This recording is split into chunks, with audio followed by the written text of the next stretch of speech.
Welcome to Nightlight. Step away from the mainstream and gather around as we enlighten the world and our realities and travel this cosmic journey we call life. Join us as we share with you and provide that beacon that can guide us all to a better way. Explore with us as we examine a metaphysical montage of spiritual insights, covering everything from the mundane to the magical, UFOs to unicorns, and everything in between. This is a time of awakening, of sharing and evolving, of spreading our wings and soaring on the cosmic breath of creation.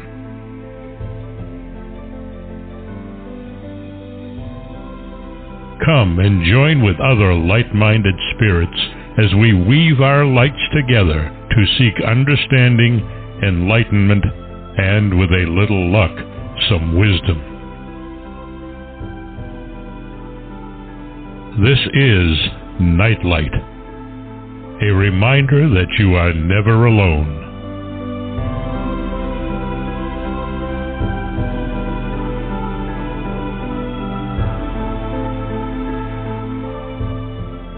Good evening, everybody, and welcome to Neon Twilight with Solaris BlueRaveno on Nightlight Radio.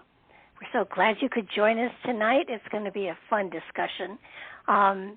We've been talking a lot about different topics that we want to get into and sort of share our thoughts on them with you. And Solaris is one of my most favorite people in the whole world to talk to because she and I talk the same language, which makes it a lot easier. She is, as you well know, a well-known podcaster on both KCOR and on Revolution Radio.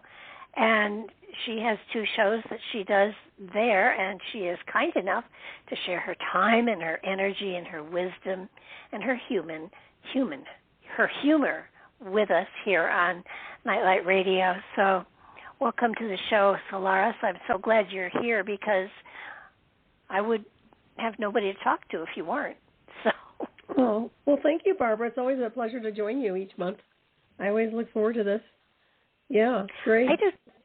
I do too, because not only do we really pick really great topics to talk about, but even when we leave the topic, we get into places that neither of us would have considered getting into, but there we are. And the element of being able to go with the flow is just such a delightful thing. And we, at the end of last show we did say that we were going to get into time travel, and it's a fascinating topic. And when you stop to think about it, is time travel and remote viewing and astral body shifting and changing are all kind of similar, but very, very different. Right. I see them as simultaneous too, in the illusion of when you're traversing. At least from my own benchmark of, like, say, for astral projection, it's always been real time. It's not a past. I'm traveling to a destination in real time, just like anything else with remote viewing is the same thing. I'm not dialing into anything else for like a database. I look into real time data, and I'm sure other people can go into I call them false paths, because it's hard to use that as a benchmark. When some people, it's based on perception of the observer. So in my opinion, we have to be very careful what we see from what we call the past and not put a personal spin on it as a witness. Yeah, I know that there have been in the past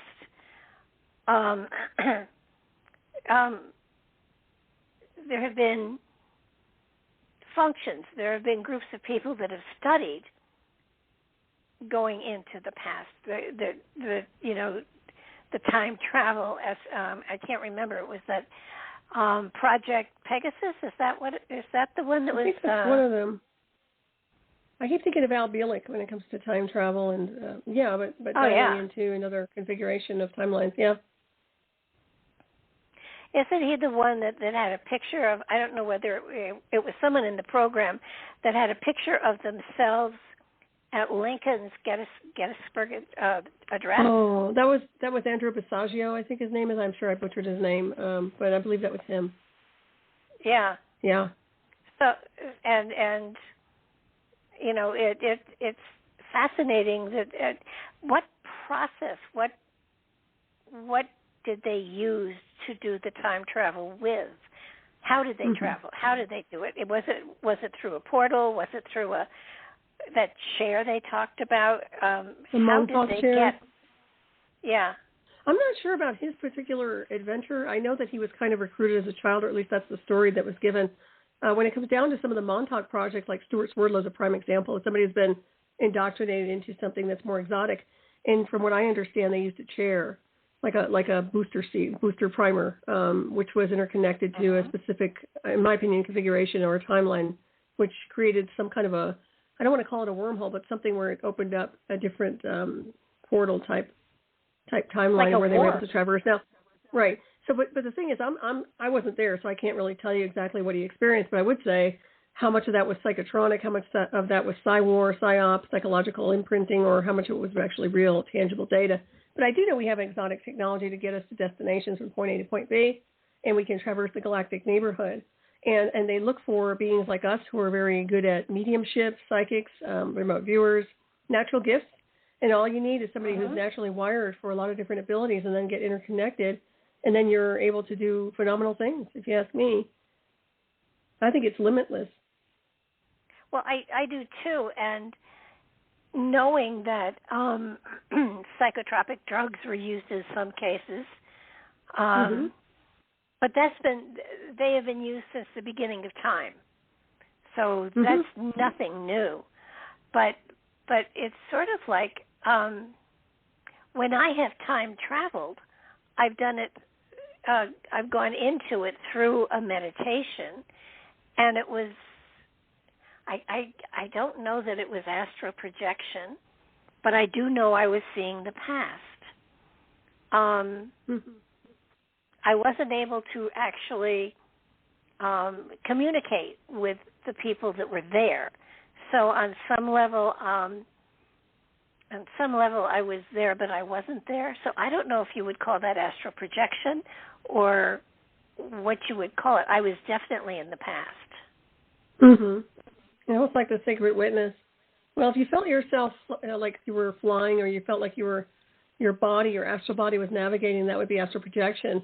Sometimes if it's more remote viewing, then it's more about just honing in and zoning in. I have like this, what I call the miniature telescope, where I can zoom in and zoom out. And that to me is my way of being able to look and see. But I think there's different methods of accessing the information. Yeah, I am fascinated with certain periods of time. The one place where I know so here's my thing. I know I have seen myself, I have felt myself in Europe in the 18th century, 17th, 18th century, in a Viennese ballroom. I could feel the clothes, I could smell the clothes, I could feel myself swirling with the music. Now, I don't. It was the weirdest thing. I could smell the candle, the wicks in the candles as they were burning down. It was that real. But that sounds like time travel to me. It does to me too, and yet, was it that, or was I looking at a past life? Well, it could have been either or. And also, you have to ask yourself, well, you've traversed there before. So it could have been a past life that you accessed again through time travel. Because you were there. So, you know, as we traverse the galactic highway, whatever timeline we're on, wherever we enter onto a world, whatever world it is, we leave a signature. We leave something there, where we can traverse again, just like just like a flight path. So you'll have some kind of a residual program or residual tracking system where you will be able to go there. You know that destination. So it doesn't surprise me. And then the way you were describing it as being so tangible, it's something you're familiar with. So it's highly possible it was both. Yeah, it was. So how do you actually No, when you are in a meditation of sorts, do you focus on I want to go back in time or I want to visit a past life? Do you get specific with that, or do you just go where spirit takes you? Well, depending, like for remote viewing, excuse me, it's more target reference points and numbers. So I would use a target reference number. If it's something where I'm looking at the cosmos and I want to go to a destination, I just set the coordinates of my own my own psyche and just zone in. That's all I do. I don't really do anything with the meditation. I don't do anything. It's just literally instantaneous, simultaneous, and that's the way it works for me. The only time I have something different than that is if I'm sleeping or in between sleep and space, or I'm astral projecting, and that happens sometimes where I'll be going into another area and traversing. But that's usually not anything to do with the other stuff. Yeah, it gets so technical. It does get hard to discern exactly what it is you're experiencing. And I know with a lot of yeah. Go ahead.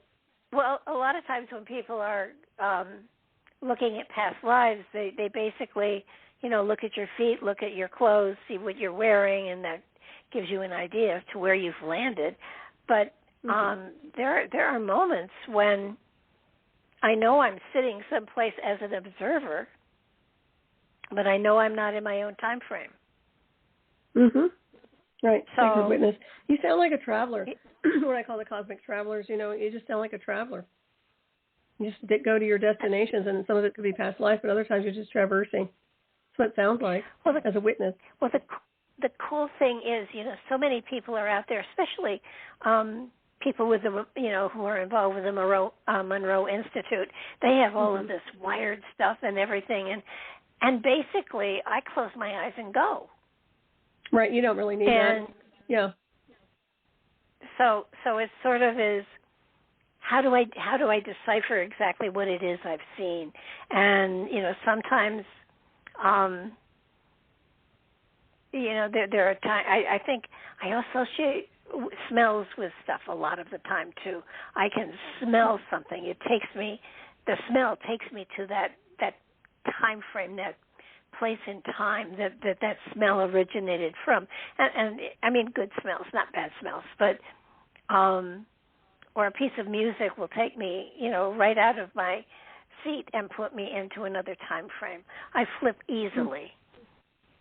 So, That's good. it's fun, but I mean, it would be of no service to me if I was using it for any particular purpose other than I needed to see something or be someplace because there was something there that I needed to experience. So in that case, is it the spirit inside of you that takes you there, or what are the nuts and bolts of the whole thing? Is it a consciousness, or it has to be a consciousness?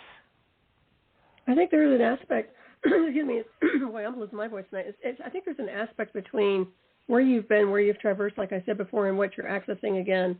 So once you've been there, there's, like I said, there's a residual imprint, energetic signature, and I think the sacred witness in you accesses that data, however you want to look at it. It makes more sense anyway. It's like the full Akashic or the Akashic records. You go in to access a file somewhere because you've accessed it before, maybe. It just sounds like you've been there. That's something you're familiar with. It's not the first time you've done these things. No. I think sometimes I do sit back and say, okay, and I'm basically, in many cases, just watching what's going on around me, and it's reminding me that, society has been there before, they've done this before, we're in a loop of some sort. Hopefully we're in a higher, everyone is at a higher level of consciousness as we experience the loop this time, and, that takes us into the element of, what's happening with the consciousness of humanity at this moment in time. It's crazy. I mean, there's so much going on. And before we... Yeah, they're not. Yeah, I think it appears to me that what is happening to the world is that consciousness is being raised tremendously, and it's not doing it. It's not going gently as it has in the past. It's almost as though, you know how when you well, remember record players. You know how you would put the needle on and it would start going through the grooves, you know, groove by groove, and then if you bumped it, it skipped ahead 30 or 40 grooves. Mm-hmm. That's what it feels like is happening to the consciousness of the world. Mm-hmm. Well, that's almost like jumping timelines, what you're describing. You know, when you start skipping timelines, and that could be part of it too. I think that there's an awful lot going on. There's a combination of, you know, natural cosmic events and transmissions and frequencies. You're right. The stage of evolution here is at a tipping point. Some people are going backwards, inverting, and others are making huge leaps and bounds evolution on an evolutionary scale. I think that's where all this different types of transmission and frequency comes through. And then some people, of course, who can't hold that field wind up losing it, literally. And I don't discount the weaponized atmosphere, which I've discussed before, because that's a contributing factor to behavioral pattern and behavior modification. You know, when you're having all this interference that's engineered, that could also cause some problems with hostility and behavioral problems. Well, that's what, you know, I'm seeing so much fear and anger in society today. And it's just, to me, it's like, you know, what is triggering this? I mean, as a culture, as a society, we've been through this kind of stuff before, and I don't believe there has ever been as much violence as there is today. I agree. Yeah, it's very, very hostile. Well, I think a lot of it has to do, I guess it's global, but America is more volatile now than ever. In my opinion, I don't think it's been this volatile since the American Revolution. Well, I would say during the time of the American Revolution, at least there was a purpose for the anger. There was a reason for the violence. I don't see any reason for it or purpose to it now. My neighbor's grown son and his son were in Philadelphia this last week, and they were driving down the road, and a car came up behind them and you know, kind of honked, like, go faster, and he was looking for someplace, so he didn't. The car pulled next to him and tooted his horn a couple of times, and when he looked over, the person in the driver's seat reached out, you know, pulled a gun and shot at him, and it went right through the door, right across his belly. It didn't cut him, but his shirt had powder burns on it, and his son was sitting right next to him, and the bullet ended up in the doorway, buried in the doorway for the son, on the son's side. Now there was no reason, no nothing. Well, yeah, there's entities. I mean, yeah, it's almost like possession, if you ask me, that kind of behavior. Well, why? You know, I see no point to it. Why would you, you know, shoot a gun at a perfect stranger? Well, to me, their programming is effective, and right? No, I agree with you. But when you think about it, what is their programming? It's not consciousness, it's not spirit. Because if it was, they wouldn't have done that. There's just nobody home. It's an entity. Yeah. No, not at all. So that's what I mean. It's just like there's no one home. There's no one driving the bus, so to speak. I think that's entity control. A lot of it is. There's like no connection to spirit or consciousness or source. And with that comes a very defective program and behavioral condition, which explains some of the people today. You know, pick and choose your battles. But that's you see that more and more, and he's very, very lucky he didn't get killed. Oh my gosh, yeah. I mean, and you know, his wife said, you know, she smelled the shirt and you could smell the gunpowder. So the bullet must have just slipped by his belly. And you know, you think there would be no purpose to that. There's no reason to it. There's no and we're seeing communities where people riot and they burn down their own community. Now, if you're going to burn something down, you don't burn down your own home. Right. I mean, I think drugs are a factor too. Yeah, I know. I agree with you, but I think that a lot of people are on drugs too. It's possible that person was on some weird drugs. When they're on drugs, they're not thinking rationally. Well, never having been on drugs, I don't. Me neither. I'm not. I mean, I have no conception of what it does to you. But so I have no frame of reference here. But I have known people who got very high on something, and their behavior changed dramatically. And it was, and I didn't like them when they were that way. No, of course not. Because that's not who they are. Usually, they lost a sense of right and wrong, and good and bad, and not that anybody, but they lost their sense of decorum, what's appropriate in relationship, and everything was just funny, and so I am trying to understand what's going on in society, and it's all levels of it. I mean, we're seeing all sorts of violence in all sorts of strange places, and I would think that at some point in time, we're actually even going to see violence on the borders. That's already there. Yeah, there's plenty of that going on. Well, it's not the kind I'm seeing. I'm seeing actual military shooting people trying to come across. Well, I think from what I understand, they had, was it the National Guard? Didn't they deploy the National Guard or somebody down there to help them with Texas, paperwork? Yeah. So it's not working like that right now. They're actually, kind of waving them in. So yeah, what I know don't what happens.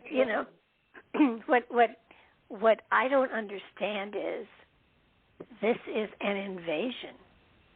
Sure it is. Yeah, it is. It's people. I mean, from all sorts of from the Ukraine, from China, it's people coming into our country from all over the world and flooding us, and I don't understand why. What's the point to it? Well, I think they know. I mean, this is the agenda, is to take the United States down. That's the bottom line. Anybody who says opposite, they're just not thinking clearly. It doesn't take a rocket scientist to do an assessment on what's happening here. Keeping the borders such as they are, not vetting the people coming over. You've seen the escalation in violence and crime since this has started, and the gutting of America, where the upper middle class, the middle class has gone into poverty. I can go on and on about the condition of what's happened here. Oh, yeah. The corruption is out the wazoo. I've never seen such corruption in D.C. as I do now. I can go on and on about it, and this is sabotage. Now, they want to pretend it's not and point fingers and swords at everybody else and say they're the problem, when, in fact, anybody with a rational brain can see that these are the people that have allowed this country to fall. So, we have national security. We have military. I've talked about Homeland Security. They're literally allowing this to happen. They're supposed to be protecting this country from that. It is not happening, right? It's opposite now. So now they're going after real Americans, and it's just really messed up. It really is, and I don't know what to say about it anymore, other than the fact that it's true sabotage, And I don't see how it can get pulled back from the brink. I think we're over the brink. It's done. This country's done. And as a matter of fact, I see. I don't know about you, but you do a lot of futuristic assessments, and I see it as this country doesn't even have the name United States of America anymore. It's not going to be known as America anymore. I think that's coming very, very soon, to be honest with you. I think that's where we're at. Well, yeah, I agree. And what has been coming through lately, I find very interesting. What's been coming through is that the government that we perceive as our government is no longer a government. Mm-hmm. Correct. So that whatever is controlling all of this is a layer behind what the government. And what's fascinating is those people who are in government really think they're the ones that are in control, and they're not. And at some point, the next layer is going to come to the surface, and it's going to be fascinating to see what that layer is. I sound very cold and cool and calm and collected, and it's only because this apparently it was destined to happen. So you think so? You think this is destined? Yeah. I don't know if that's the case. I find it to be more of sabotage related. I find it to be an inversion, and actually we're not on a primary timeline from my analysis. which tells me that everything's been hijacked. So I don't think this is actually the course we're supposed to be taking. It could have gone a different direction. It should have gone a different direction. I think they're making a lot of mistakes right now, and it's going to hit them in the butt. That's my own assessment. and you're right. They're not the ones in charge. They're being used. Yeah. Oh yeah, they're puppets, and so I'm wondering if maybe this was supposed to happen to wake people up. I keep hearing the term, the phrase, if you slumber, they will plunder. And so many of us have not paid attention to what's going on with the government. It's like a lot of the stuff with parents not paying attention to what was going on in the classrooms until the pandemic hit. Mm-hmm. Right. To see what was being taught. Mm-hmm. So it's a lot of us have not been paying attention to what's been going on. We've just kind of been we've had tunnel vision as far as our own socioeconomic level, our own monetary level, what we're doing with our lives, and not paying attention to what else was going on around us. And it's incredibly interesting to watch. I do believe that at some point, and probably between now and December, there will be more violence, and hopefully it will be brought under control. But, I think it's just going to get worse. The crime's just going to keep going up. Just scary as hell. Well, the police aren't prepared to deal with that either. But it's part of becoming more aware, and when you become more aware of what's going on within you, and then without you, out into your environment, then you're more in control of your inner stability, which is a good thing. And I think in many ways this pandemic gave everybody a chance to really work on themselves.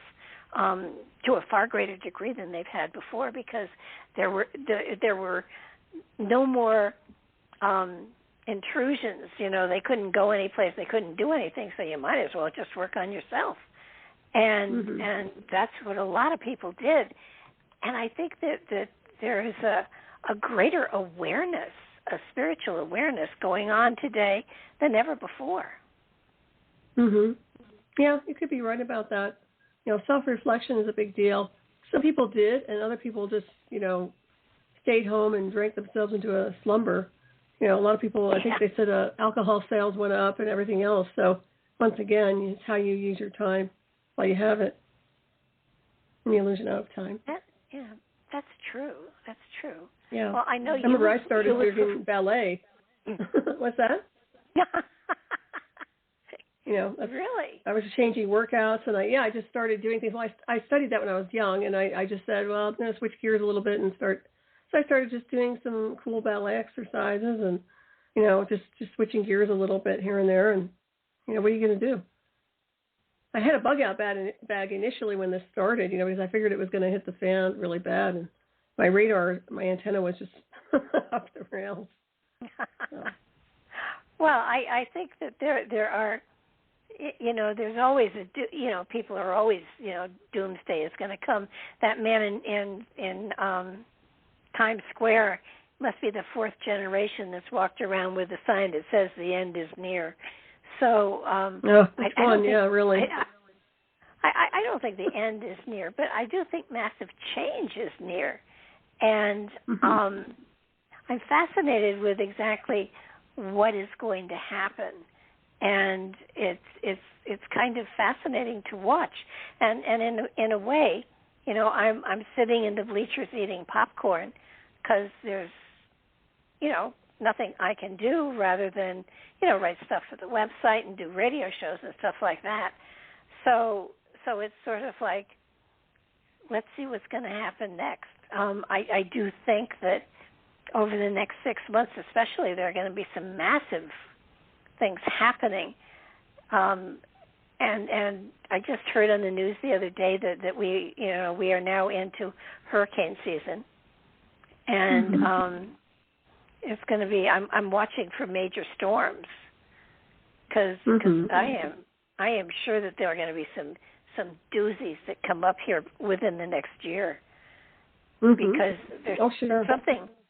I mean, on top of the fact that probably we have played with the weather to the point that we have destabilized a lot of things, but on top of that, there is a natural shift and change going on that we have nothing to do with, but that is there is a process that is happening climate-wise that is going to be fascinating to watch. I'm far enough inland so that I might have waterfront property, but I'm right close to the New Madrid fault line. Oh yeah, that's right. Yep. And I swear I think that's going to go off again. But I think the one that bothers me the most is the fact that the volcanoes are starting to erupt again. And I hate the thought of one of the super volcanoes going off. Well, yeah, that too. And the thing is, our atmosphere's changed. I mean, we don't really have an atmosphere anymore. It's synthetic, if you ask me. It's been so geoengineered that it's literally synthetic. With that comes a whole different arena and environmental condition, and people don't factor that in. It's not the skies we had when we were young. It's not even close. There is no such thing as a real cloud anymore. I don't know about you, but I've not seen any natural cloud formations in a long time. I see clouds that are created by a lot of different planes flying around, to be honest. I watch it every day. I've filmed it for years. It's not fantasy. You watch it, you can, we're not talking just, contrails or vapor trails. We're talking other things that are going on. So, yeah, it's interesting how everything has been changed. But cause and effect, what is the cause? Well, there are many causes, and now we're dealing with the effects. Some are synthetic and some are not. Some are cosmic. I know, and it's you sit back and you look at it and you think, okay, so this is a matter of you made your your bed, now lay in it. And bread's good too. And and it's kind of like, I'm not sure I made this bed. No, I didn't make this. No, I didn't create this. I'm not bearing that cross. No, you should neither, and the listeners, because we did not. There are certain people who have an agenda. They have the money to pull it off, and that's been going on for a long time before we even showed up on the map here. So, no, we're not bearing the cross for this. This wasn't ours. We didn't create it. And with that comes no guilt or anything like that. We're just witnesses to the events. Well, and it's a matter, too, of learning how to cope. Right. I know my... And adapt. Yeah, and my... excuse me, my sister is very excited now because Volkswagen is going to bring their electric camper to the U.S. in 2025, and she's a Volkswagen camper person. That's that's her love, and she's getting on the list of people and that are going to buy them, and. I'm thinking, but where are you going to plug it in? I mean, yeah. I don't think they're practical. Yeah, I agree with you. I love Volkswagens, though. I had a Volkswagen Beetle, and I love that. I do like Volkswagen, but I'd rather have the old-fashioned gasoline. If you're going to have one of those. Oh, yeah. Yeah, she and her husband traveled all over the country in a camper, and they just loved it. And but she's all set. She's ready to trade in everything she's got to get this camper, and she's very excited about it. And all I can think of is, unless suddenly there are going to be charging stations all over the country, and then how do you create the electricity that you get at the charging station? I mean, I don't think we have to go burning... that route. Oh, go ahead. No, I mean, it seems to me that in order to get the electricity to the charging station, they got to burn coal, which doesn't make sense. Old-fashioned. Yeah, it's funny how they forget certain things, components. It's like a chain reaction of events in order to get to that particular situation. I don't think that the electric car is that great, quite honestly. I don't think it's anything big.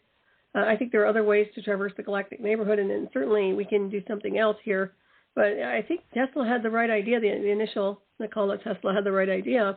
Also anchoring all that energy, grounding all that energy, and using it properly from the ether. We have free energy. We can certainly do that. We have ways to power up without having to plug anything in. So why aren't we using it? What's the problem? Well, and we know what the problem is. There are two worlds existing simultaneously. One is advanced technology, and the other one is the primordial, what you're seeing here in the linear field. Well, that's what gets me, because Tesla's energy would work. It would, I mean, my electric bill almost doubled. Everybody's had it, yeah. You know, I'm one person. You know, there's no reason it should have doubled. And Tesla's energy would be free. Now, why are they so stuck with oil and gas when the Tesla energy would be free? And the big deal is that they can't, you know, I mean, that's the reason that that Edison was chosen over Tesla, because Tesla wanted to give it away, and Edison, you know, had a way of charging for it. But so look how rich they got off of it. That's the problem we're running into today. Those same people who made all the money are the ones in the collective of the globalists now. So, yeah, you see what happens here when you delegate power to people. Yeah. It should have been free. Honestly, I don't think anybody should have to pay to reside on this rock called Earth. And they shouldn't have to pay for water. They shouldn't have to pay for food. I'm not talking socialized medicine or this, that, the other. I'm just saying when you're here, there shouldn't be this propaganda monopoly board game where people have to pay and do all kinds of strange things like work their butts off to sustain themselves. And a lot of the time some people work because they love it. A lot of people work because they have to. There's no choice. And half the time they don't even get enough money to feed their children or pay their bills. I mean, this is not right. It's never been right. And that's what I've always said. I've always looked at that like, this is not the way it's supposed to be at all. So the whole thing should change. This is the first time ever that I can remember going to the grocery store and seeing, you know, shelves empty in places, and then when I check out, it's twice as much as it was a year ago. All right. Have you looked at organic broccoli lately? Have you looked at the price tag? No. Check it out sometime. It's about $9. Oh, my gosh. And eggs? Yeah, check it out. Eggs went up really high. I think they lowered them again. But, yeah, there's all kinds of stuff. You'd be surprised on how some items are just skyrocketing when it comes down to how much you pay for them. Grapes, I think, is another one, if I'm not mistaken, or maybe it's cherries. Bean cherries, they're always expensive anyway. I think that's what they are. But those gone up. I mean, everything it's getting pretty high, and some people just can't do it. I live in there's a community here. There are only 14 units. It's a very small condo unit, and I seriously propose that we get a chicken coop and start keeping chickens, because they would produce enough eggs for everybody here. It's a wonderful protein, and it would seem to me, but they all want to be elegant and have just we've got plenty of land. And they wanted it to look like a beautiful field mowed, and a chicken coop would it would possibly smell, and it might.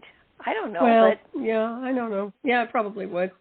But it depends. I mean, do you want to eat or do you want to not eat? I mean, of course, we're not at that level yet, but I think being prepared is a good idea, and having a victory garden or whatever else you want to have, why not? Why not grow a few little things? You have to have a huge garden, but just a few things here and there, or have whatever you were describing, like chickens.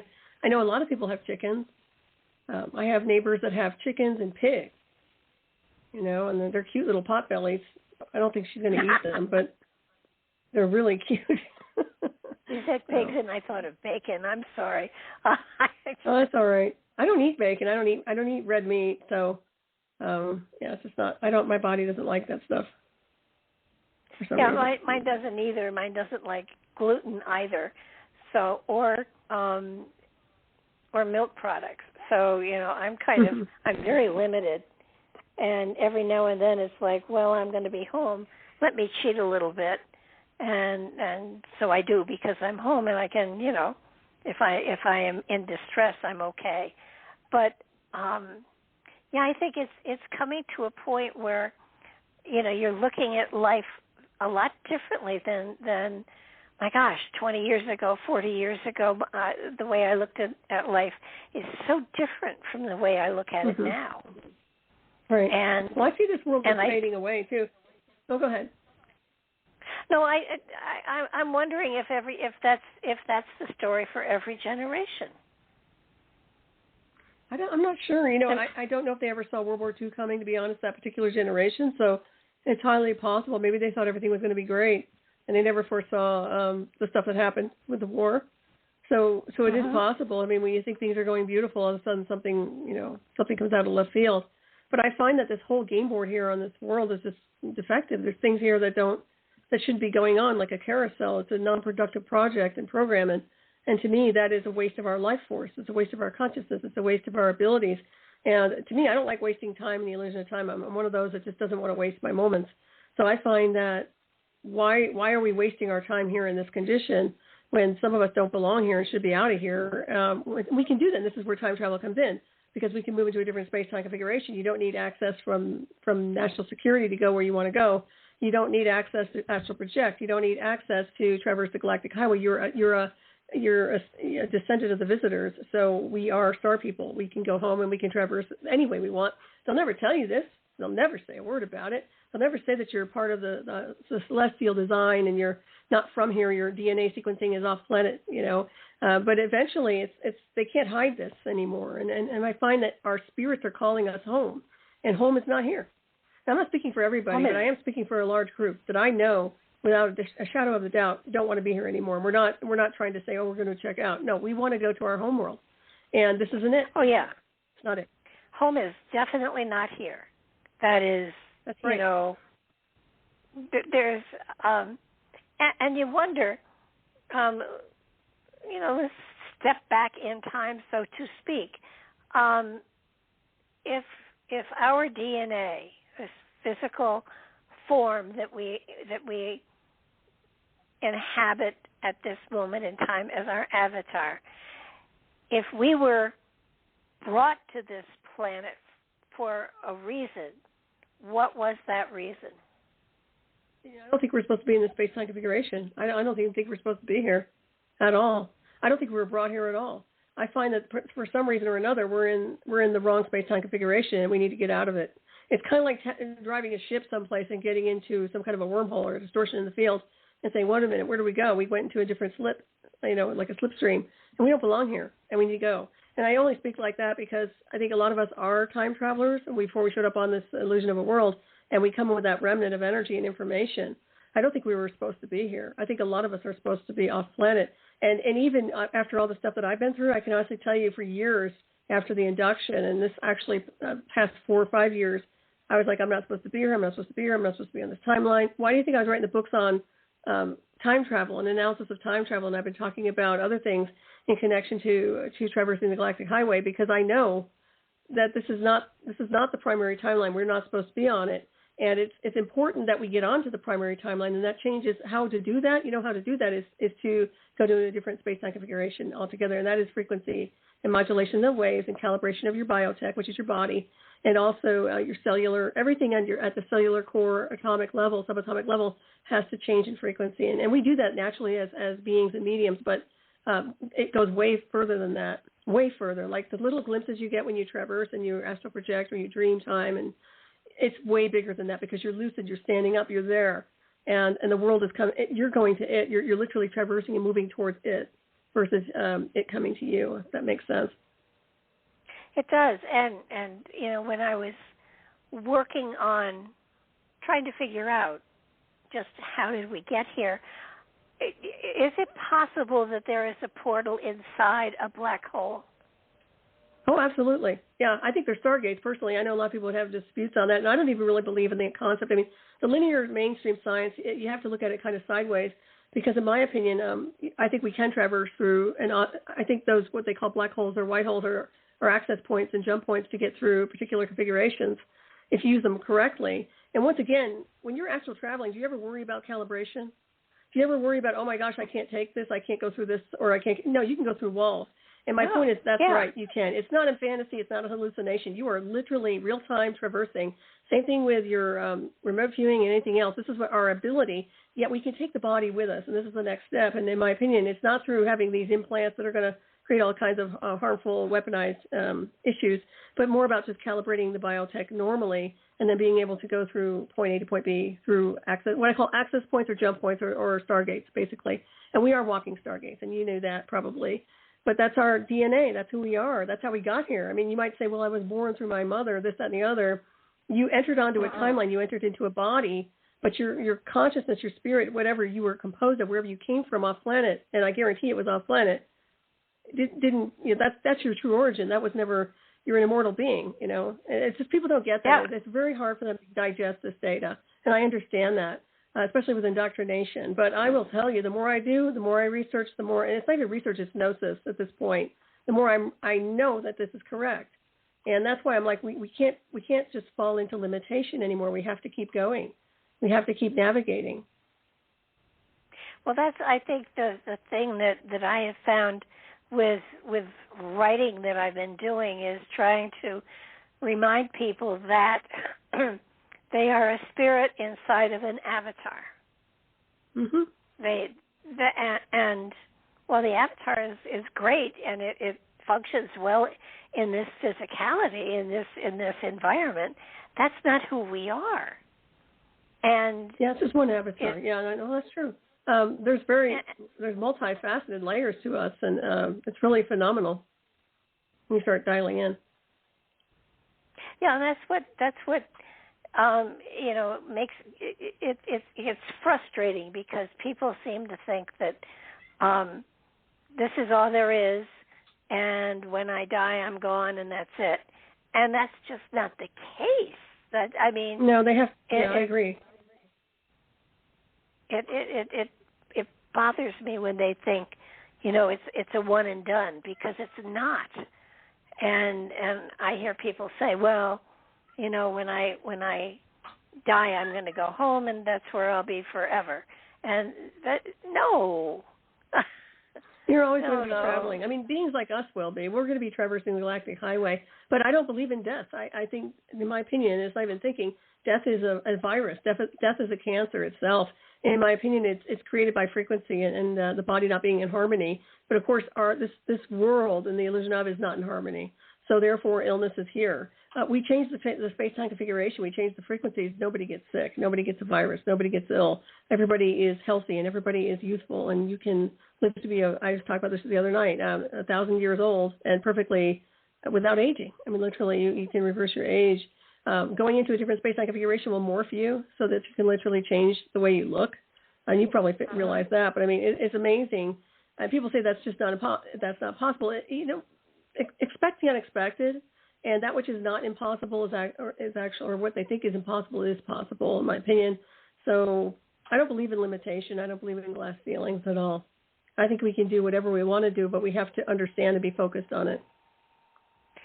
And ready to accept the consequences of our actions, too. I mean, right. And true. And not be afraid, too. And not be afraid like, I've gone too far. I'm out and beyond the perimeter of this particular realm. And all of a sudden you're worried. You're going to be fine because you're a co-creator to source. You create your own parameters and shields, but I find that it's a friendly cosmic energy out there that's not the volatile energies that are here. Once you get beyond all this, and I mentioned this in one of my books with space travel and astronauts, they're never the same when they come back. I don't care if you're low Earth orbit. Your consciousness shifts. And the further you get away from this world, the better you feel. So, and by the time you get, it's like taking a vacation, like, wow, I didn't realize I was wearing all that baggage. I didn't realize I had all these layers that don't belong to me. Well, that's the layering of here in this realm. And once we get away from that, we don't want to come back. We don't want to come here. And I find that that's how we keep evolving on a spiritual consciousness level, too. You don't want to keep going backwards after you keep shedding these skins that don't belong. So I think that's what's really, really going on. That could be. I would go along with that. It just seems to me that the more we think, the harder it is to be, because the thinking holds us in almost in a prison of thought, as opposed to allowing ourselves to flow with the creative energy that is inside. And it sounds ridiculous, but thinking sometimes, inhibits you so that you don't allow yourself to become the potential that you've actually carried within. Mm-hmm. I think that's you're talking about maybe the mental body and the emotional body on the lower levels of the more linear scale, but when you're going into the multidimensional where the body becomes ascended, the mental body is ascended, the emotional body is ascended, they're unified, the hemispheres are balanced, and it's more of a gnosis and 0 point. That takes a whole different area. That takes a whole different energy. And with that, it's just gnosis and information. It's like accessing data files. There's no judgment. You just have the gnosis. You have the information. You just write it. And there's no I'm second guessing. There's never second guessing with this. You just go. And I find that at least that's how I've been operating. And as I keep progressing and evolving, but I know that in order to keep going further, I have to get out of this configuration. And that's why I wrote a book on time travel. I don't want to stop. I want to keep going. And I want to keep going and riding the waves of ascended sentient, what I call technologies that are very, very vast and powerful. And there's so much out there. I mean, my goodness, and you know this. Why stop here? I can't stop here. And I think that's one of the reasons I'm becoming not obsessed, but it's so focused on moving into different destinations and traversing. That's really, really, for me, that's where I want to be. I want to traverse the Galactic Highway. Well, yes, that makes so much more sense. And sometimes it's like I don't want to be bothered with the trivia that is here. It's just you kind of want to just step over it and say, done that, been here, been there, and right. I want to move forward. I just don't want to keep dealing with all of this stupidity. And exactly. I that's think it. Yeah. Once you're beyond graduated, you're a teacher's teacher, Barbara. That's it. We don't mind sharing our gnosis and knowledge. I mean, that's one of the reasons we entered onto a timeline. But think about it. Yeah, it's like they have water wings. They're in the shallow end of the pool, and we're deep divers in the cosmic ocean. I mean, come on. We don't want to be here. We have to move on. And I'm not saying physical death, but yeah, I understand, and that's why I'm not impatient. I just pick and choose who I associate with. I pick and choose what I choose to focus on. And this linear stuff and this squawking about certain things, and I've just become so ignorant after a while. Nobody wants to be part of that, and that's all digital. That's all part of the the radio transmissions that they've been spewing with mainstream media and propaganda and things that have been going on and on before for decades. Really, it's just ridiculous. Well, I think it's even been going on longer than that. I think that we are in a spiral where we are repeating the same stupidity over and over and over and over again. Mm-hmm. Yeah, and carousel ride to nowhere. I mean, it's sort of like, okay, so we'll have mass destruction, and a certain amount of the population will survive, and they'll grow again, and they'll get to a certain point in time, and then, whoop, mass destruction again, and there we go back again. I really don't like that time loop, even though it takes on millions of years. It's a ghost record. It reminds me of a ghost record, in the internet or a digital virtual space. You always have ghost records. You have things that have no real value, but they're there. You can access them. It's just a dummy file. That's what it reminds me of, that it's literally a ghost record cycling over and over and over again. I think it's broken and defective, and that's what I said, that needs to be reset. I mean, when they're talking about resets, that's really what the problem is. And in order to change that, you have to move into a different space-time configuration. And in order to do that also, let's say this world, it has to shift. It has to be pulled into another configuration of space-time. Being bombarded by frequencies from the cosmos isn't going to do it. It has to literally be pulled out of orbit or moved into another space-time configuration. And from my analysis, I do know, and we've talked about this, and I know you've had guests about the moon being not towed necessarily, but in my understanding is that it was actually moved from a different space-time configuration. Actually, it was able to come in from a different space-time, and it showed up. It just showed up from another space-time. It's a vehicle on a lot of levels, if you ask me. So it can leave, too, It doesn't have to stay. And people will be surprised one day. I know that's going to happen. I don't know if I'll be around when it does, but I know that thing's going to move. Well, it does control the water to a certain point in time, it sure does. So that you wonder what will happen. Well, the thing is, we're not supposed to be in this space-time configuration. Think about this world. This world isn't supposed to be here, right?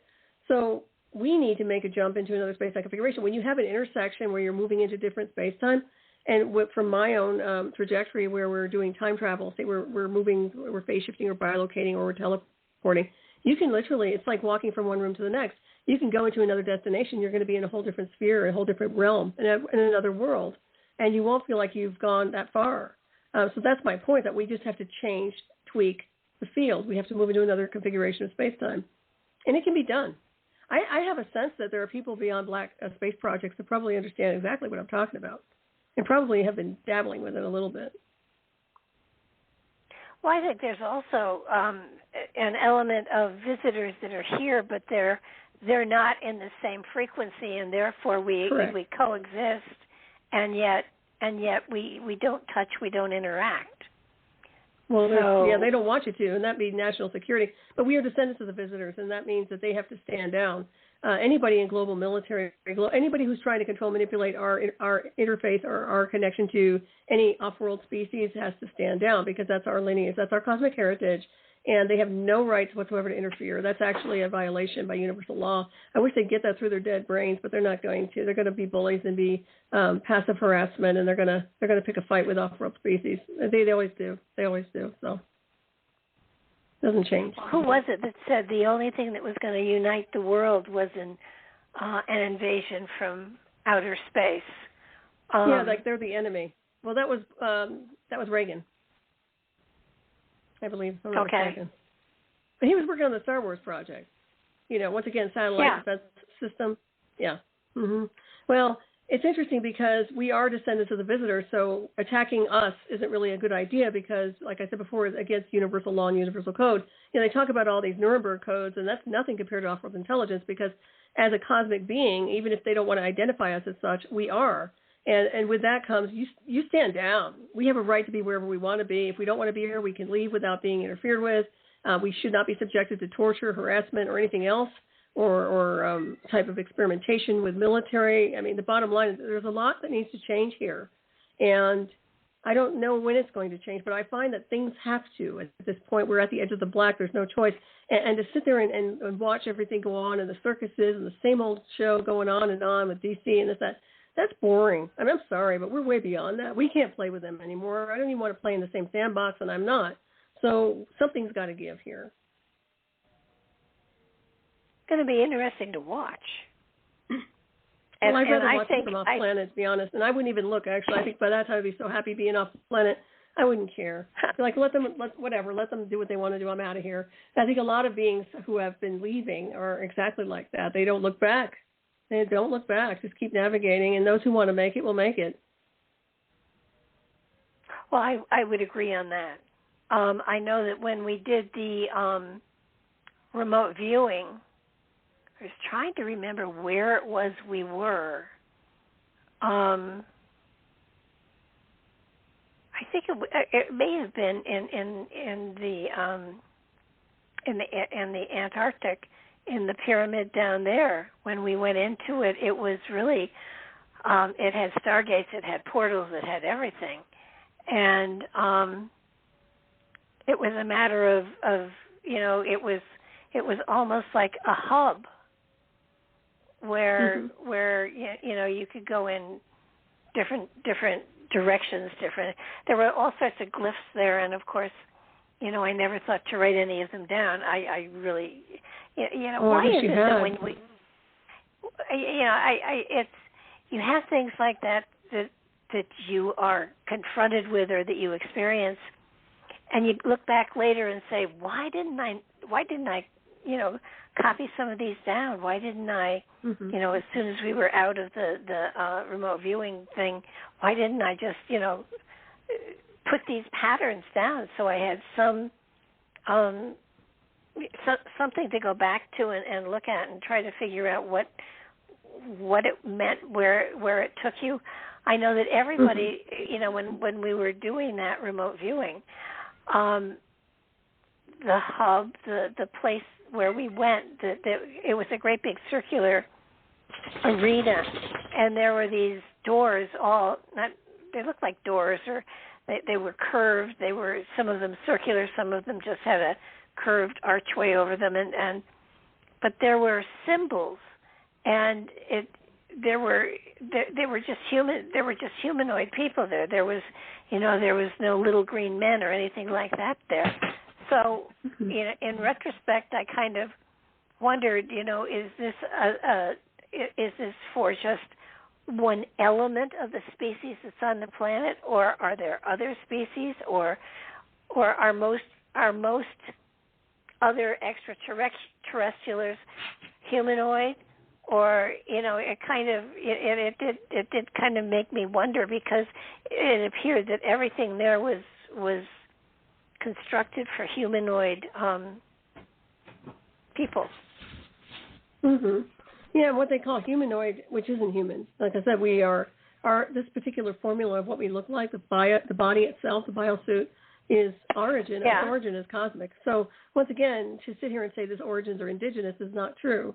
And the biosuit is actually engineered off planet before it even showed up here. But they won't even go there. They're going to come up with their own stuff. So, but that's the joke of it. It's like everything is off. I mean, the data's off, and eventually maybe they'll come out and say some things that will confirm what I'm saying. But who cares at that point? I'm not looking for confirmation. I'm just I just know.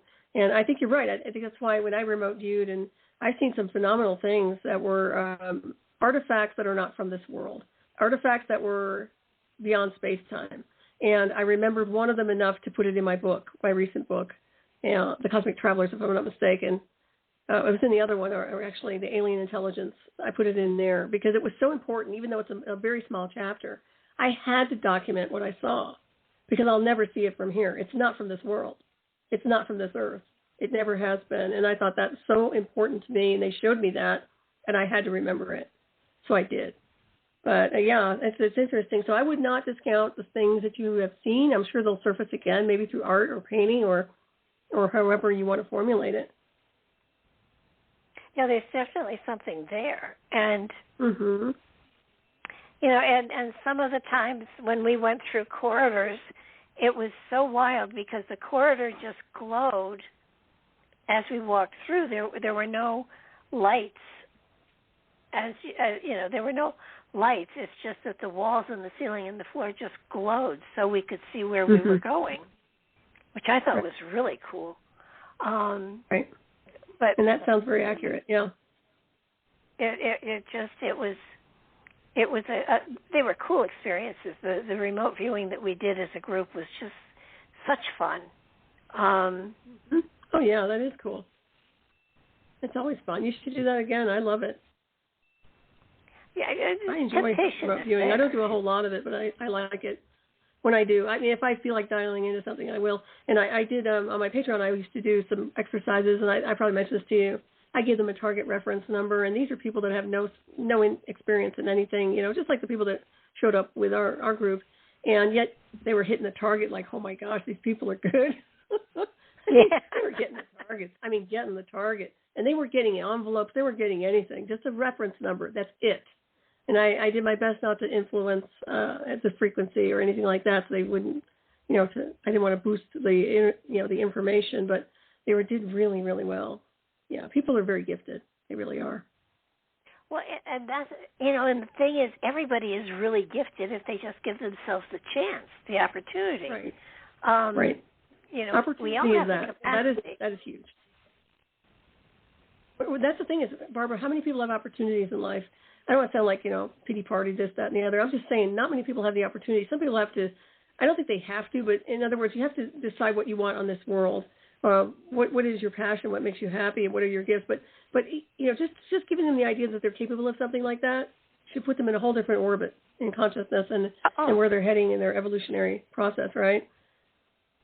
Well, instead of keeping it for a secret military operation, that's my point. Go ahead. But it changes your physical reality too. Yes, it does. It changes everything. When you realize that there is so much available to you, and it takes so little to snap into it and become a part of it and to bring it into this reality, and then you have people that are just so locked into the perception that this is all there is, and they don't have the power to make changes or anything like that, and it breaks your heart. Because right, well, it's just like no, you're right. Go ahead.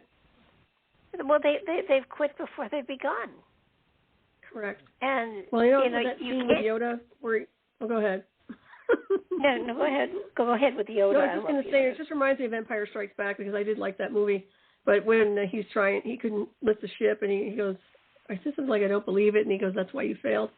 The bottom line is, it's just the intent, the energy and belief systems, really, it's inhibiting if you don't have the faith or belief. I don't even think it's faith anymore. I just think it's, you just do it. You just do it. And don't think about it. Just keep going and practice and repetition, and eventually you get better and better. Most people probably don't want to go in that realm. I think a lot of it's social engineering. They're taught a certain way, and they get in this rut, and they never get out of it. It's unfortunate because it's given to you according to your beliefs, as we all know.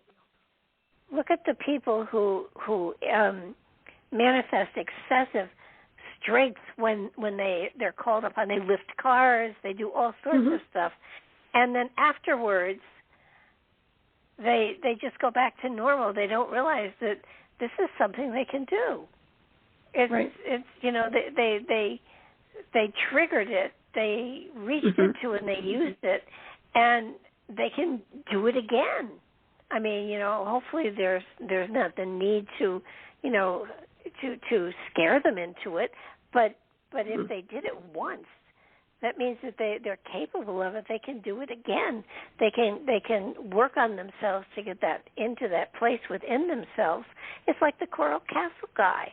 I mean, he was lifting, monstrous stones. I think with sound vibrations or something. I'm not sure what he was using, but I do know that he was moving all those stones with no help and no big equipment or anything like that. So it's a matter of finding that channel, that click in, that spot within you. I mean, if that happened to me, and if I suddenly lifted a car up, I would spend the next 20 years looking for how do I do that again. Well, it's there. The gift is there. Yeah. The DNA and the muscle memory, everything else, cellular recall. Just like when I taught martial arts, and I taught kickboxing to a lot of people who never ever had these are women that just didn't know how to fight, didn't want to know how to fight, but they wanted some kind of self-defense. And I remember I taught them how to break boards, and they were thrilled. And some of these women, you say, oh, I can't do this, I can't do this, I could never do that. Well, they were having so much fun after they learned how to break boards without hurting their hands. And I can tell you, it's amazing what people can do when they're trained properly and when they just believe a little bit more in themselves. Also as teachers, we don't sit there and prop them up. We encourage them. We support them, and we give them a space to grow and evolve and learn. And I think that's really important. I don't know how many people do this in this day and age anymore when it comes down to being supportive like that. And I hope that people are like for school systems and this, that.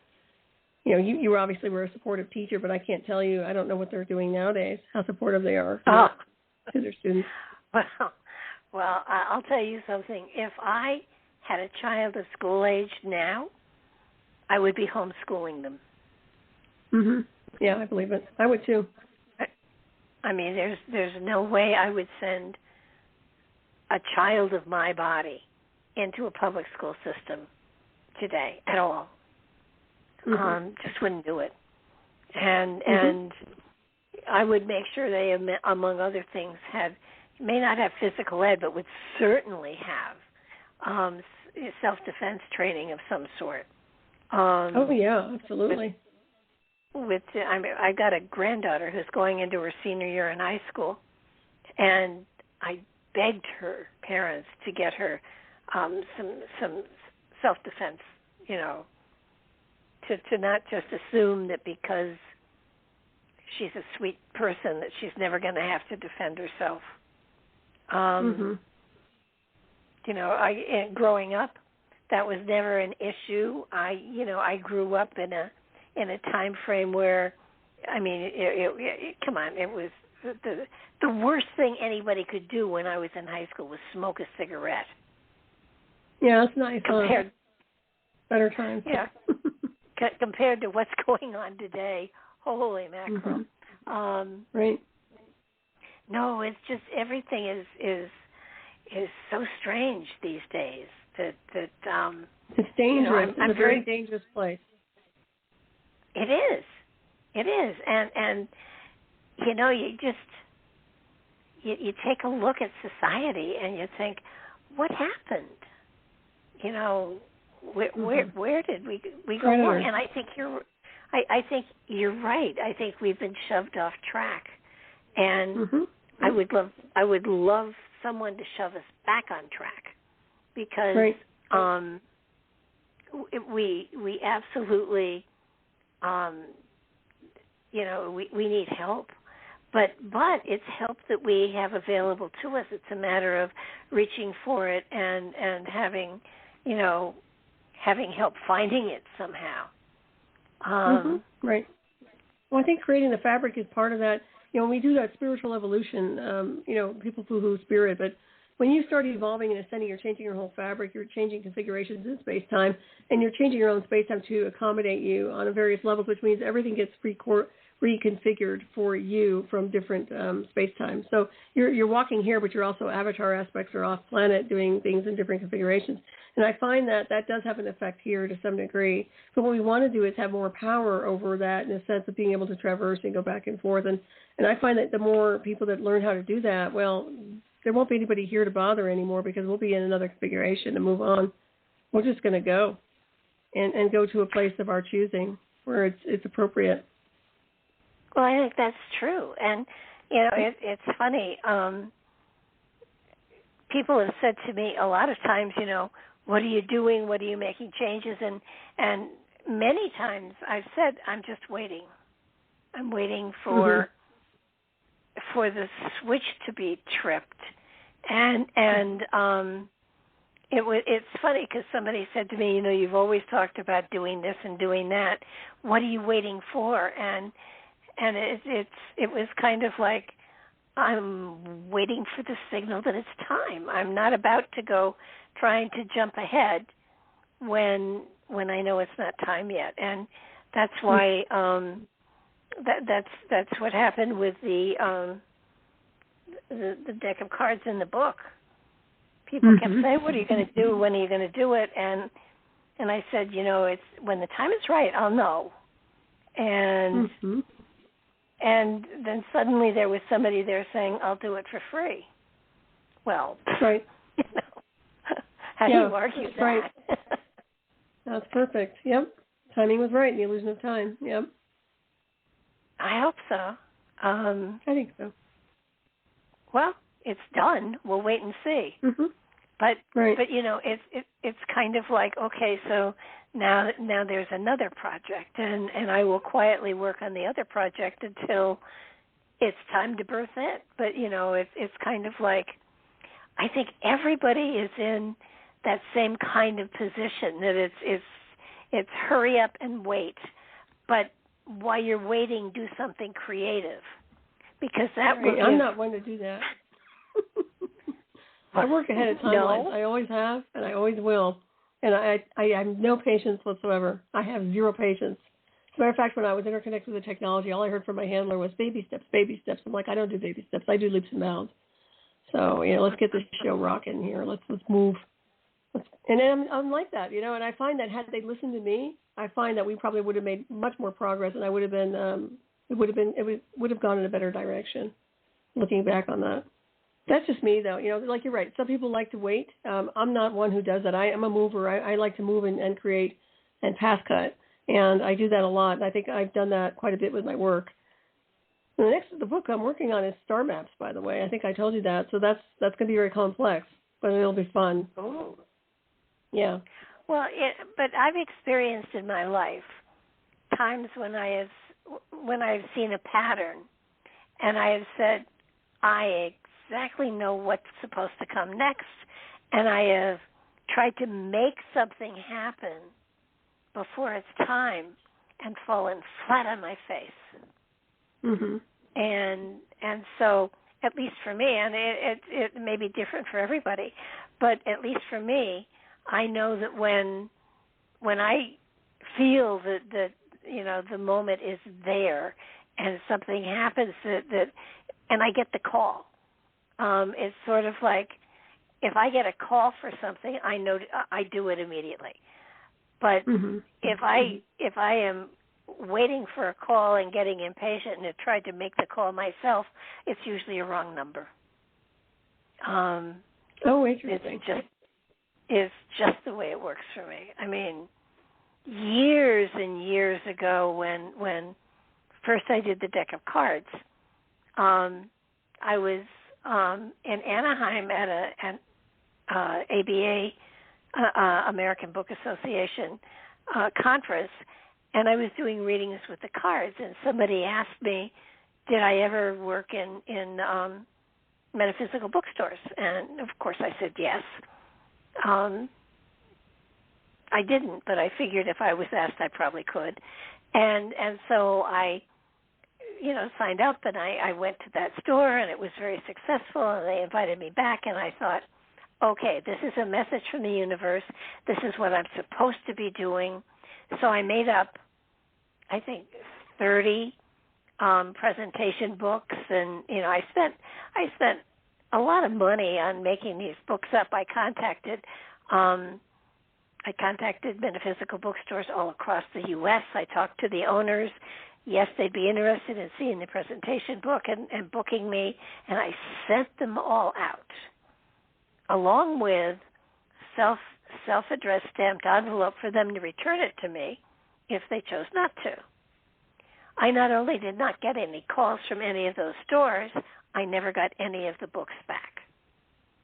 But I waited for the call, and several bookstores called me that I had not sent books to, and those were very successful. So it's a matter of I wait for the call, and when the call comes, I know I'm okay. Mm-hmm. Well, that makes sense. Well, it does. It's just that, every now and then it just makes such great sense, and it's sort of like, well, I'll take it from here, universe. You don't have to do anything. I know exactly where you want me to go. That was probably not true.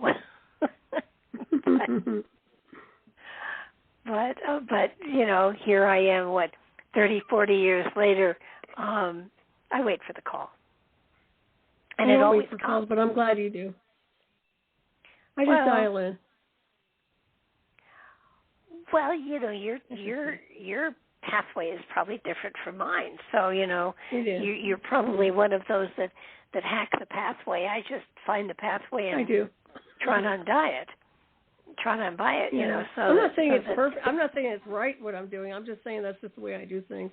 But it works I learned for you, that. and it does work for me. And then, also taking the initiative and being my own boss, because when I wait on people to do anything, it never happens. So I do things myself, and just like self-publishing my work without having somebody try to sanitize my data and things like that. For example, I always take the initiative and just go full speed ahead. And, when I created Night Shadow Anomaly Detectives, my website and my business, that was what I chose to do, and I just went full speed ahead with it. I just know, and I know what to do, but it doesn't mean it's going to be super successful. It just means that this is what I'm doing. And just like running independently with the research that I do on time travel and traversing the Galactic Highway, I don't ask for permission. I start dialing in and I do my thing, and success, hopefully. Well, that's the reason I waited as long as I did to do the handbook, because I didn't want anybody going in and, if you want to proof it, fine. If you want to find the misspellings, and there were plenty, fine. But don't try to change how I've worded something, because I worded it that way on purpose. That's right. So, that's the way that's spiritual, translation on a lot of levels, cosmic translation, yeah. Oh, yeah. My mother used to type the channeled readings I did for the mandalas that I painted, and quite often she would change a word here or there and totally change the meaning of what I had said. Then it changes the vibration too. Yeah, because each word has a specific vibration. Yeah, it was a learning situation for her, and finally, I think at one point in time, she was an incredible typist, and she got her hands set one letter over. And she typed the whole thing, and I looked at it and I said, "Are you typing in tongues now?" And she looked, and nothing. I fired her. From then on, I typed it myself. you remember the old days? And I hate to sound dated, but yeah, I remember typing on typewriters, and before we had all this, internet stuff going on, how that wasn't easy to put everything in there on a typewriter, and yeah. Oh, I yeah. just remember that. And corrections, ooh. Mhm. Yeah. That was a drag. Yeah. Mhm. Yeah, I do remember back to manual typewriters, yeah. Mhm. Yeah. God. Even back, we talked about before, when we were back in our older years, or younger years, I guess, I used to have flyers for my business, right? I don't need that anymore, but, the flyers, you put them around and that sort of thing. People used to do it with bands, but, if you have a healing arts or something like that. And that's really word of mouth. That's how I got all my clients back in the day. It was always by word of mouth. It was never on the internet. You didn't have an internet. So, I was going to say, regular house there line. was no internet. Of course. Mhm. Right. My God, I remember even mimeograph machines. So, yeah, that goes way back. And microfiche is still around. I wow. think. Yeah, Gotta I think be. so too.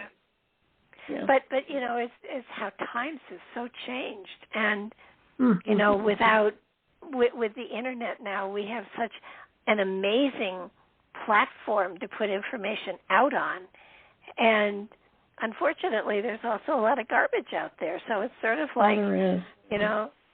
it's just it's amazing, and I have seen the difference in what's done with Facebook and what's done with all sorts of other of the modalities here that and some of it is just beyond me.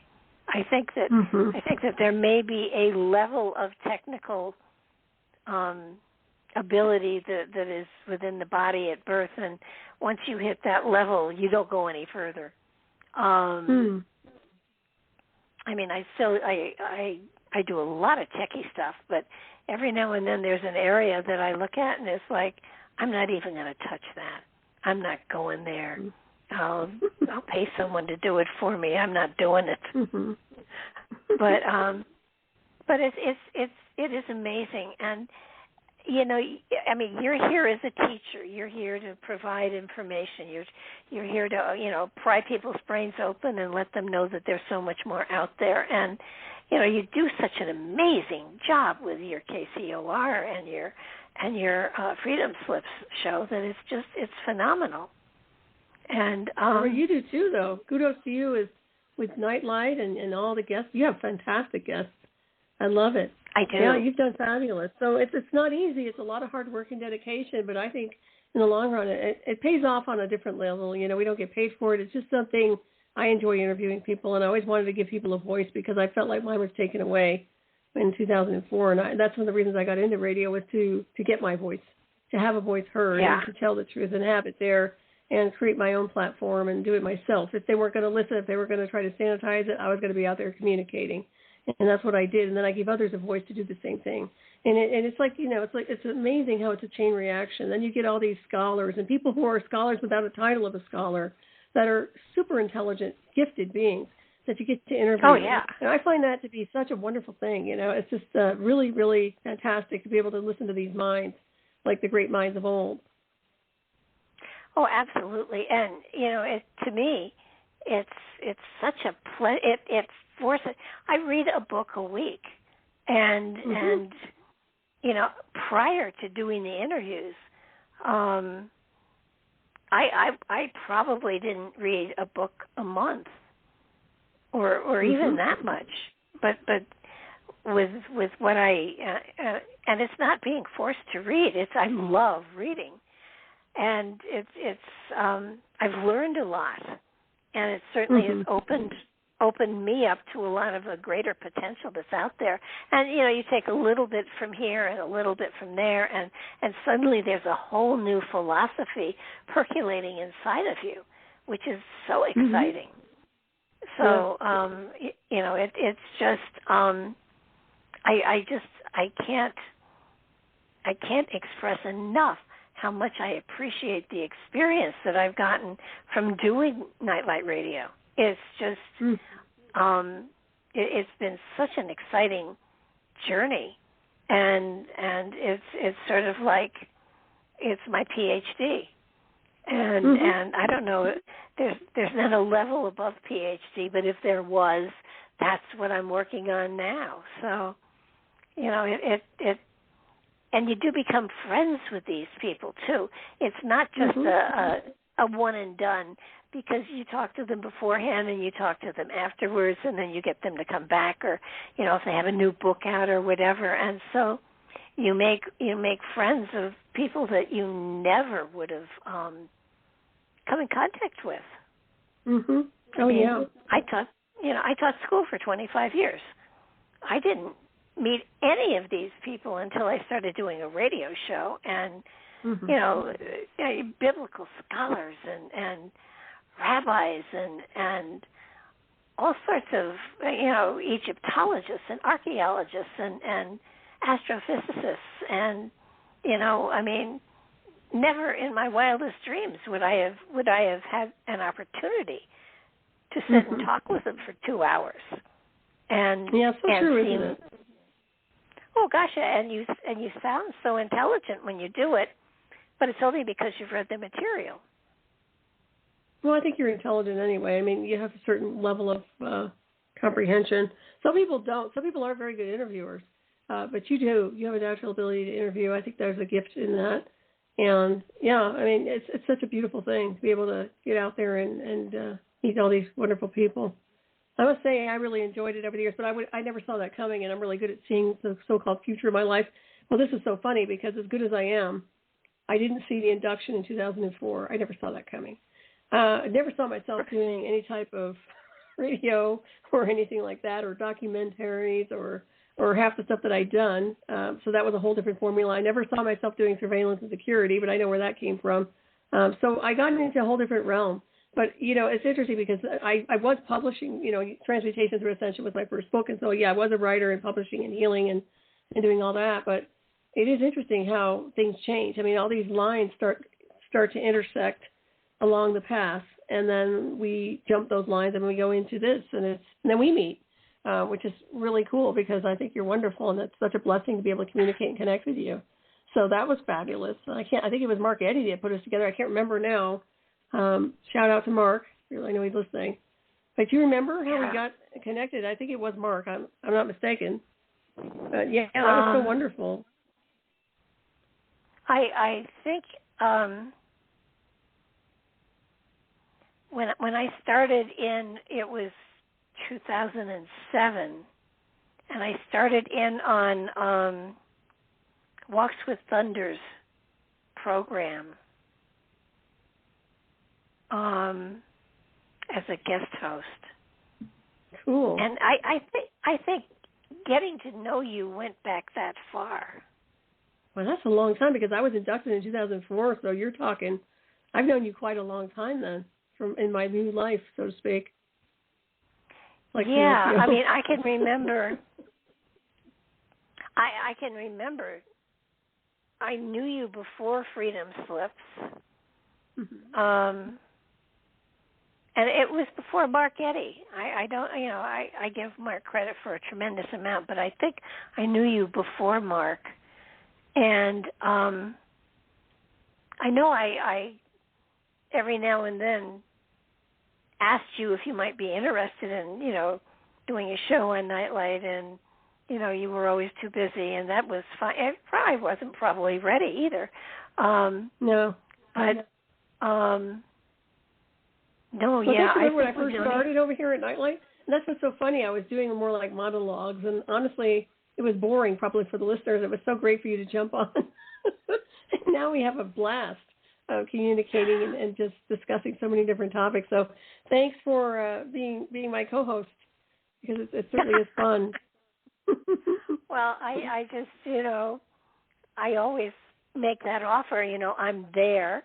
If you need somebody to talk to, I'd be happy to do it. Now, Mark doesn't, I don't intervene or interfere with his shows, unless, of course, his guest doesn't show up or something like that. But, I mean, I offered you the show, and happily, I love talking with you. So it's a kick for me to have the opportunity to share philosophies and throw things back and forth.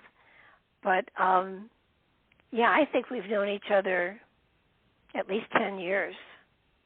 Probably in this lifetime. Probably know each other before that. But yeah, probably. I'm a firm believer that spirits connect from other timelines and configurations. Yeah, whether it's on this world or another one. No, I definitely agree with you on that one.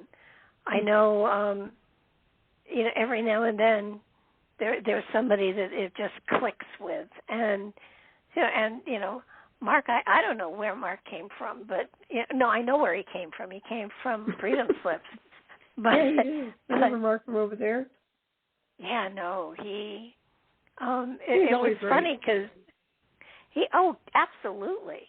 And at one point, when he left Freedom Slips, I was getting ready to, invite him to have a show or come on to Nightlight, and then he said, "Well, I got another, I'm working with another host," and I thought, "Well, shoot," and then a couple weeks later, we were talking, and he said, "Well, that didn't work out," and I think it was 2 or 3 times I missed my opportunity, and I finally said to him, "Look, you can do a show on Nightlight Radio. I'll be your techie, and you can do whatever you like so long as it doesn't conflict with my mission statement." And I think he's been, 5 years. We're going into our 6th year, I think. Wow.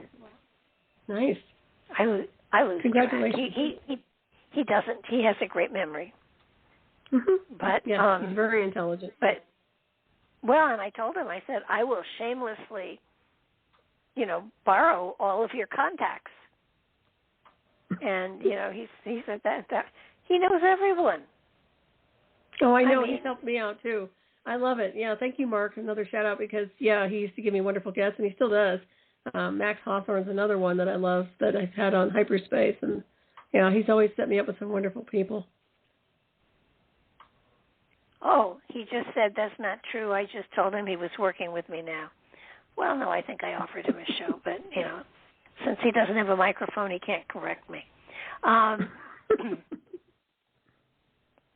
But, no, it's been a pleasure for sure. And he is, he's there. And so it's really, it's a cool partnership for sure. And every now and then I have to remind him who signs his paycheck. He doesn't get paid, by the way. So I know that's what I mean, the universe. No, every now and then I double his salary too. So it's. But he's been fabulous, and none of us get paid for that radio, so yeah. Nah, no, and I think that's something that I never dreamed in my wildest imagination that I would have a radio show, and for 14 years. Mm-hmm. I mean, it's awesome. I don't know how I got recruited either. No, I get it. It's interesting, isn't it? Like I said, it's very, very interesting. Well, somebody asked me if I would be on their radio show, and I said, well, sure, where's the studio? And they said, oh, no, you just have to call in on the phone, which I thought was great. And after we did it, I knew her, and I said, can I come watch you do a show? And she said, sure. And I sat and watched them do a show, and I thought, damn, I can do that. And that was it. I mean, I was in. And then I was pulled in as a co-host to Walks with Thunder, and Mary Peeler was the Monday night one, and I was the Wednesday night co-host. And did you ever listen to his show at all? No, I never did. Is there an archive somewhere? I'd like to check it out, though. Oh, probably. It was called He Said, She Said. He was a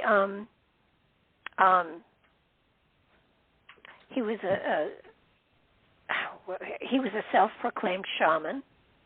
He was very arrogant, very into his guests. All had to be tall, thin, skinny blondes with long hair. And it was funny because he was a male chauvinist pig. And here he was, hitting on all these women and everything. And he had two of these co-hosts, Mary Peeler and me. And we were in on a group call once because he wanted us to go out and find more clients for him. And he started to kind of get cute. And I said, you do know that even in spite of the fact that you're asking us to go find you young women, which we won't do, I said, do you understand that you're flirting with us? And he said, well, yeah. And I said, do you realize that both of us are grandmothers? He said, what? I said, yeah. Yeah, we're old enough to be your mothers. And he said, are you kidding me? But you sound so young. And Mary and I are now laughing because we're both grandmothers, and here he was hitting on us. And so we got greater respect from then on, but he did not ask us to go solicit females for him either. So, but he was interesting.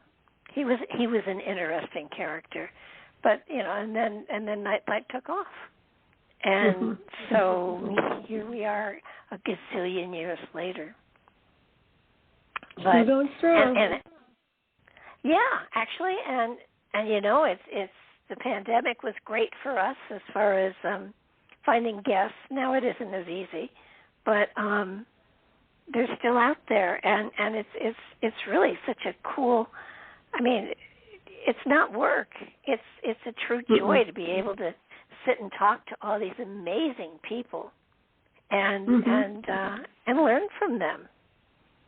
And Max Hawthorne. Max Hawthorne is an amazing character. You've had, I think you had Wally Wagner on too, didn't you? I think so. I've had quite a few of your guests, over on Hyperspace. Yeah, quite a few. It's been great. Yeah, no. Yeah, I like it. Oh, yeah. I mean, yeah, and I think it's so cool because, I have worked with one other host who would not share guests, which I think is ridiculous. So, but I am, I'll happily share any of our guests because that gives them a greater exposure, and it means that they get, hopefully, they sell more books, and everybody benefits from it. Yeah, that's the whole idea. So it's not about us; it's to promote them. Usually. Well, the fact that and you're with KCOR, which I think is a phenomenal, great place to have a show. I mean, Tina Marie is wonderful. She's really good. She's 5-star. Yeah, she really is. Oh, she does a brilliant job. And I did talk to her at one time about bringing Nightlight over there, and she decided that she really couldn't offer me anything more than I already had. So, but she does a great job. She really does. So it's a wonderful platform, and it feels like there's another platform coming. Although I refuse to go video. I hate video. Yeah, I'm not big on video either. Like I said, people always want us on screen, and I'm not real big on that. Yeah.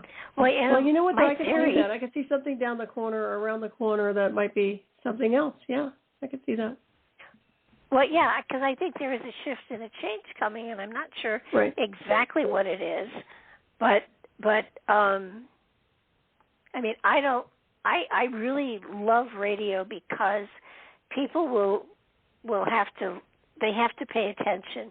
They have to listen to the words, and they get pictures in their head. And if you give them a visual, they're looking at, is that a cat on the thing behind her, or you're peering into someone else's home, and then you have to wear makeup and comb your hair. Distraction. Yeah. I don't. If I do my videos, I try to look decent, but I don't sit there and do extras on that. But yeah, I agree with you. I'm not big on video. I'm not into it at all. No, well, with the audio, your voice carries a message, and I think it gets to people better if it's just audio, and it's just me. I agree. And and it may have something to do with the fact that I don't like the video, but I don't think it does really. I think that it's a matter of it's my preference. I mean, I can remember listening to the radio when they had, Fibber, McGee, and Molly, and all of the radio shows that were the mystery shows, the Shadow, and all of those. I mean, I can remember listening to it probably before your time. Probably. But doesn't happen anymore. But it's too bad because it was a wonderful form of entertainment. It was before television. Storytelling, bottom line. Art Bell's great. Yeah. And his essence he was just fantastic, and the voice and just his whole show was fabulous. And what a legend on that level. I like radio too. I think there's something mysterious about the voice in the middle of the night that communicates, and people calling in, or the callers if you have them, or a wonderful guest to talk about so many different things. Yeah, there are some radio shows that actually do have guests call in. I noticed that you don't. I don't take call in. I don't get callers. We operate on hyperspace, but they don't call in. It's rare. Once in a while, when I have a guest they're really interested in, we get people in chat ask questions. But yeah, I usually don't get many callers. And when I was first starting on Revolution Radio, and callers would come in, they'd be really sarcastic. I'd hang up on them. I had no manners whatsoever. I was very abrupt. If they were rude or if they were sarcastic, I would just drop them. Like, I'm not dealing with you. And then I got to the point where I'm like, I'm not dealing with callers. I just didn't want anything to do with them. I focused on my guests. And now I'm, older now, and it's okay if they call in. If they have a polite question, that's fine. Yeah, I'm going to start later on in the month when the book and the cards are both available. I'm going to start doing readings on the air again for a couple of months. Well, that would be fun. Jeannie and I are going to do that bit again, and it's been a long time since I did readings on the air, so it's going to be kind of fun. I'm sure. I hope. And if it's not fun, I won't do it. But it's been a long time since I've done it, so it might be fun again for a while. Well, I think so. Well, it is. You get to touch and talk to so many people. It really is cool. And there was an amazing group of people that followed the show. So hopefully they will come back and rally around. And we have for the deck of cards and the book, we have a site set up that has a chat room in it that is it's interactive, and it's called the Seekers Forum. And so I'm kind of hoping I can get the people to sort of flip over to that, join the Seekers Forum, and start chatting there as well. So we'll see what happens. It's kind of like, what the heck? It's been a good 10 years, or well, maybe not 10 years, but close to 10 years since I've actually done readings on the show. So, wow, just maybe 7 years. So that's wonderful. Well, I think my objection to it was the same people would call in every week and ask the same question, and we've figured a way around that. So we're all set now, so that we can give as many people. When I initially started it was kind of like, look, this is for people who can't afford to go out and get a reading.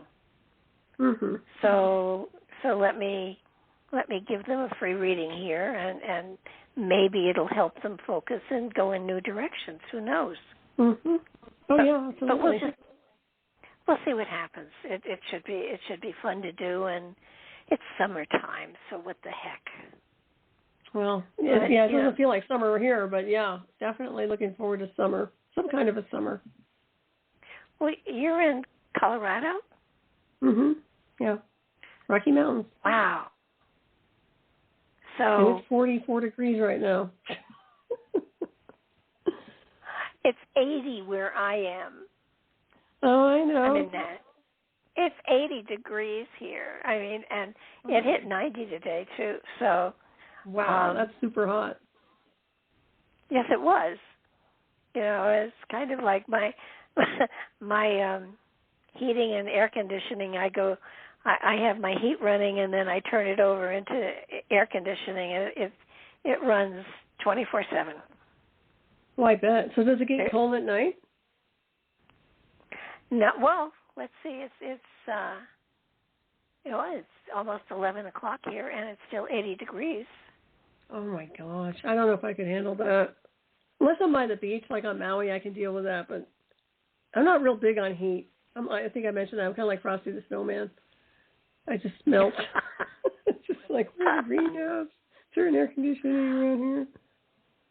Well, you know, it's no matter what area of the country I'm in, you know, there's always a season that was perfectly beautiful. And when I was in Connecticut, it was fall because the trees and everything are just outstandingly gorgeous. I haven't figured out what Nashville is, to be honest with you. The dead of summer is almost tropical, and the dead of winter is a heavy sweatshirt. So, you know, I don't. That's not bad. I don't have. Oh no, I don't have the snow and ice that I did, but here a blizzard is 2 inches of snow. Oh please. And when it happened the first time, I called my son and I said, "Hey John, when do the plows come out?" And there was silence on the end of the phone, and he said, "Mom, we don't have plows here." And I said, "Well, what do you do with the snow?" And he said, "We watch it melt." Oh, funny. Yeah, 2 inches. You can't drive through that? Oh, come on. Oh, the trouble is that they aren't used to it, so they don't do it well. Right. Oh, yeah, I imagine. I grew up in Michigan and Minnesota. I know what ice and snow is, but but no, it's really funny, and they will call off school 2 days ahead. For 2 inches. Thinking that I mean, it's funny. That's funny. It is funny. But no. But the weather here is far more pleasant than Connecticut. Connecticut was severe, but you know it's kind of like, you know, you look around you and you see how beautiful nature is, and you think, with all the crap going on, we still have the beauty of nature, the magic of the seasons, and the excitement of the energy as there are shifts and full moons and everything else. It's really quite incredible. I did want to pull up one other subject, because it's been bugging me. You know, our pole shifts on a pretty regular basis every 25,000 years or something like that. But at a certain period of time, the North and the South Pole do shift as well. And I think we're getting close to one of those shifts. Yeah. Well, magnetic north was moving towards Siberia. I mean, that was happening. I know that's been going on for a while now. So there's a lot going on, big time, for sure. I think people are feeling that too, without a doubt. It's kind of interesting, because I kept seeing it going counterclockwise at the North Pole, magnetic north, and then there just seems to be some anomalies coming in with energy and how it's moving. So there's definitely something's happening, and also at the equator. I definitely agree with you on that, and I think it's what really, after talking to Mark Carlotta about the pole shifts and everything. Do you know the shifts in as the pole shifts are going on, just the magnetic north, the shift actually can be as much as 2,000 miles overnight. It can shift. Can you imagine? Mm-hmm. Can you imagine what that does to just everything? Mhm. Yeah, I think we're in for an interesting ride. I mean, that to me is very exciting. I like anomalies like that. Well, that and the fact that I would love to see the North and South Pole shift, because what will that do to all of the underground stuff that's going on in the the Antarctic? If the Antarctic gets moved to the Arctic in the north, what will that do to everything that's underground there and underneath going on there? Mhm. Right. That should be an interesting event. Yeah, I always look for the access points, so I couldn't even explain it at this point. There's obviously something, though, if that really shifts that direction. Well, I know that there's still submarine activity there. I know there are saucers there because they were there with Operation High Jump in 46, 42, in there someplace. But so I know there was certainly there was a community of some sort. There was a post of some sort underneath the ice, and I see no reason why it's not still there now. Because they were actually taking over from an older civilization's structures. So I look at a lot of it as a spaceport. I think that when you get past certain areas, I mean, you can call it the wall of ice, this, that, and the other. But my bottom line is that accessing that area to me seems like it's an access point to space, and it's much more rational and logical to traverse from that point, from Antarctica, or the jump points rather, at that area than to go and do the regular launches that they do in the Illusion of. And I've said that before. I was always wondering why they don't take advantage of that, but chances are they do, and they're just not letting people know about it. Because that's what I would do. Have you heard much about the Black Pyramid in Alaska? I haven't. I think you might have mentioned it to me and somebody else, but I find it very interesting. Was it in Alaska or was it in Antarctica? No, it's in Alaska, and supposedly the Black Pyramid itself is underground. And it's in a very it's in a very it's in a region that is just not traversed, or it's way in the wild, but apparently it's underground, and there's military there already studying it. I think there's a lot underground that's just mind blowing. I totally agree. And because I had not heard about the Black Pyramid before, and the one in Antarctica, that is a pyramid. There's no doubt about it. And we did a remote viewing into that one. I don't remember any specifics from it, but I know we did a remote viewing into that. So and that would make sense to me, because there's that lake that there's a no-fly zone over. There are, using Google Earth, you can see places where there are entrances into beneath the ice that are there, so that there is a tremendous amount of material out there that nobody explains, but it's there. And I know Mary Joyce has done a lot of stuff with Google Earth and Google Mars. Have you had her on your show? I have. I love her. She's great. I need to have her back. I need to get her back on my show. Yeah.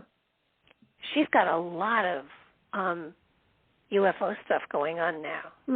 And for anybody who's interested in her website, it's skyshipsovercashiers.com.